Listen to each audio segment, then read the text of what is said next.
Achayans gold 20 വർഷത്തെ പാരമ്പര്യം, 26 ഷോറൂമുകൾ. Call 8590046916. Muvattupuzha മാർക്കറ്റിലെ വ്യാപാര സ്ഥാപനത്തിന് സമീപത്ത് നിന്നും MDMAയുമായി 3 യുവാക്കൾ എക്സൈസ് പിടിയിൽ. മുസ്ലിം ലീഗ് നേതാവിന്റെ മകൻ ഉൾപ്പെടെയാണ് പിടിയിലായത്.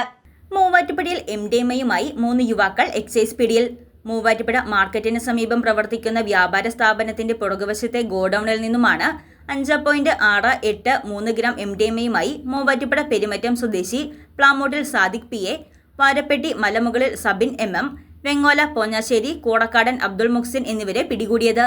എക്സൈസ് സംഘത്തിന് ലഭിച്ച രഹസ്യ വിവരത്തിന്റെ അടിസ്ഥാനത്തിൽ കീച്ചേരിപ്പടിയിൽ എക്സൈസ് ഇൻസ്പെക്ടർ G കൃഷ്ണകുമാറിന്റെ നേതൃത്വത്തിലുള്ള സംഘം ചൊവ്വാഴ്ച നടത്തിയ പരിശോധനയിലാണ് പ്രതികൾ പിടിയിലായത്. പ്രതികൾ ഇതിനു മുൻപും മയക്കുമരുന്ന് കേസിലെ പ്രതികളാണ്. മുസ്ലിം ലീഗ് നേതാവിന്റെ മകനാണ് പിടിയിലായവരിൽ ഒരാൾ. അസിസ്റ്റന്റ് എക്സൈസ് ഇൻസ്പെക്ടർമാരായ T Ajayakumar, Unmesh V, Shabeer MM, civil excise ഓഫീസർമാരായ മാഹിൻ, രഞ്ജിത്ത് രാജൻ, വനിതാ civil excise officer Anitha PN എന്നിവരടങ്ങിയ സംഘമാണ് പ്രതികളെ പിടികൂടിയത്. News desk Muvattupuzha news. എന്റെ കാഴ്ചയ്ക്ക് ചില ബുദ്ധിമുട്ടുകൾ അനുഭവപ്പെടാൻ തുടങ്ങിയത് ഈയിടെയാ. ആദ്യം ടെൻഷനായി. മകളാ പറഞ്ഞത് അഹല്യയിൽ പോകാൻ. അഹല്യയ്ക്ക് 30 വർഷത്തെ പാരമ്പര്യവും വിശ്വസ്തതയുമുണ്ട്. അഹല്യയിലെ വിദഗ്ധരായ ഡോക്ടർമാരുടെ ചികിത്സ കൊണ്ട് എനിക്ക് എന്റെ കാഴ്ചശക്തി പൂർണ്ണമായും തിരിച്ചു കിട്ടി. ഇപ്പൊ എനിക്ക് ഈസിയായി വായിക്കാം. നേത്ര സംരക്ഷണത്തിന് നമ്മുടെ അഹല്യ.